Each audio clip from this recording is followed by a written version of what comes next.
Gulzar house వద్ద జరిగిన అగ్ని ప్రమాదంపై కేసు నమోదు చేసిన పోలీసులు దర్యాప్తు ప్రారంభించారు. ఇక మరిన్ని వివరాలు మా ప్రతినిధి రమేష్ ప్రత్యక్ష ప్రసారం ద్వారా అందిస్తారు.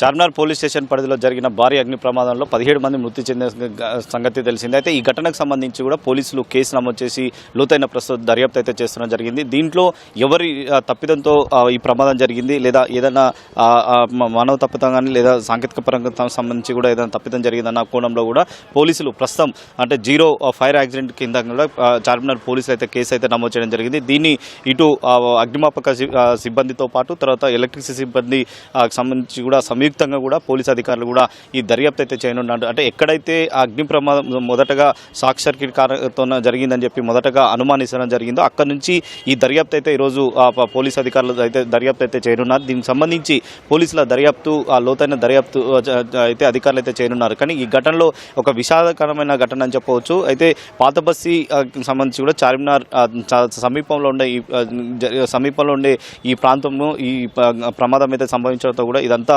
ఒకేసారి ఉలికిపడిన పరిస్థితి అయితే ఉందని చెప్పవచ్చు. కానీ ఈ ఘటనలో దర్యాప్తుకు సంబంధించి కూడా మరి పోలీసుల దర్యాప్తులు ఎలాంటి విషయాలు వెళ్ళకి వస్తాయనేది కూడా చూడాలి. ఎందుకంటే ఇప్పటికే బాధితుల కుటుంబాలకు సంబంధించి కూడా వ్యక్తి దీనిపైన లోతైన దర్యాప్తు చేయాలని చెప్పి కూడా పోలీసులకు ఫిర్యాదు కూడా పోలీసులు కూడా కేసు నమోదు చేసి ప్రస్తుతం అయితే దర్యాప్తు చేయడం కదా. దీంతో పాటు ఇప్పుడు ఈ ప్రమాదం పైన కూడా రాష్ట్ర ప్రభుత్వం స్పందించడం జరిగింది. తెలంగాణ ముఖ్యమంత్రి ఇటు రేవంత్ రెడ్డి కూడా దీనిపై కూడా విచారణ చేపట్టాలి, లోతైన విచారణ చేసి తర్వాత దీనికి నివేదిక ఇవ్వాలని చెప్పి కూడా ఉన్నతాధికారులు అయితే ఆదేశించడం జరిగింది. నిన్న 17 మంది కూడా ఉదయం జరిగిన సమయంలో కూడా ఉదయం 5:30 ప్రాంతంలో కూడా ఈ ప్రమాదం సంభవించడం తర్వాత వెంటనే ఇటు అగ్నిమాపక అధికారులకు కాల్ చేస్తే వెంటనే వాళ్ళు వచ్చి సహాయక చర్యలు కూడా ముమ్మరం చేయడం జరిగింది. ఆ లోపే మంటలు భారీగా వ్యాపించడంతో కూడా వారందరూ ఆ లోపల ఊపిరి ఆడక మొత్తం అపరిస్థితిక స్థితిలో ఉండడంతో కూడా వారిని బయటికి తీసి వివిధ హాస్పిటల్కి అయితే తరలించారు. కానీ తరలించే లోపే వాళ్ళందరూ కూడా చనిపోయారని చెప్పి కూడా వైద్యులు ధృవీకరించడం జరిగింది. అనంతరం వారి మృతదేహాలను కూడా ఇటు పోస్ట్ మార్టం కోసం అని చెప్పి ఉస్మానియా ఆసుపత్రికి తరలించి పోస్ట్ మార్టం అనంతరం కూడా వారి కుటుంబ సభ్యులకైతే మృతదేహాలను అయితే అప్పగించడం జరిగింది. అప్పగించిన తర్వాత వారు ఇక్కడ వారి దగ్గరలో ఉన్న బంధువులకు సంబంధించి ఇండ్లలోకి ఇటు అత్తాపూరు యూసఫ్గూడ ఆ తర్వాత బంజారాహిల్స్లోని కొంతమందిని వారిని అక్కడి నుంచి మృతదేహాలు తరలించి తర్వాత అంత్యక్రియలకు సంబంధించి కూడా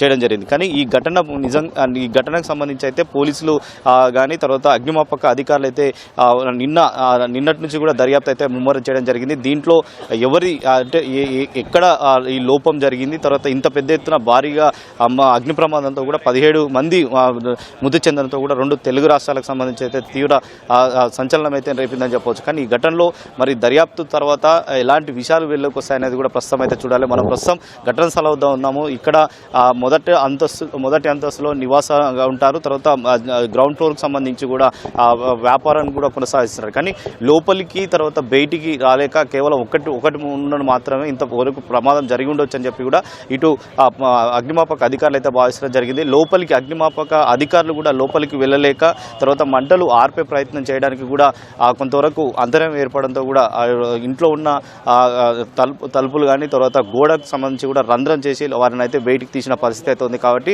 ఈ ప్రమాదం తీవ్రత చాలా ఎక్కువగా ఉండడం తర్వాత వారికి మంటలు భారీగా వ్యాపించడం తర్వాత పొగ అలుముకోవడంతోనే ఈ వారి ఊపిరి ఆడక తర్వాత అపరిస్థితిక స్థితిలో వెళ్ళిపోయారని చెప్పి కూడా ప్రాథమికంగా పోలీసులు అయితే అగ్నిమాపక అధికారులు అయితే గుర్తించడం జరిగింది. కానీ ఏదైనప్పటికీ ఈ కేసుకు సంబంధించి అయితే పోలీసు అధికారులు తర్వాత విద్యుత్ శాఖ అధికారులు కానీ అగ్నిమాపక అధికారులు కూడా సంయుక్తంగా దర్యాప్తు చేసిన తర్వాత దీంట్లో లోపాలకు సంబంధించి కానీ దీంట్లో ఎవరి తప్పిదం ఉంది కానీ ఎక్కడ ఇంత ప్రమాదానికి సంబంధించి కూడా ఎవరి ఉందన్న దాని మీద కూడా దర్యాప్తు తర్వాత కూడా ఒక స్పష్టత వచ్చే అవకాశం ఉంది. ఈ కేసుకు సంబంధించి కూడా పోలీసులు ఉన్నతాధికారులే స్వయంగా నిన్న డీజీపీ కానీ హైదరాబాద్ సిపితో పాటు తర్వాత హైడ్రా కమిషనర్ రంగనాథ్ కానీ తర్వాత అగ్నిమాపక డీజీ నాగిరెడ్డి కూడా ఘటన స్థలానికి వచ్చి తర్వాత పూర్తిగా పరిశీలించడం జరిగింది. దీంట్లో జరిగిన ప్రమాదం పైన కూడా పూర్తి స్థాయిలో ప్రాథమిక వివరాలు సేకరించడం జరిగింది. అయితే ఈరోజు మరొకసారి అధికారులు క్షుణ్ణంగా పరిశీలించి తర్వాత అక్కడ ఎక్కడైతే ప్రమాదం జరిగిందో ఆ ప్రమాదం నుంచి కూడా ఆధారాలు కానీ తర్వాత వివరాలు కూడా సేకరించిన తర్వాత ఈ దర్యాప్తుకు సంబంధించి కూడా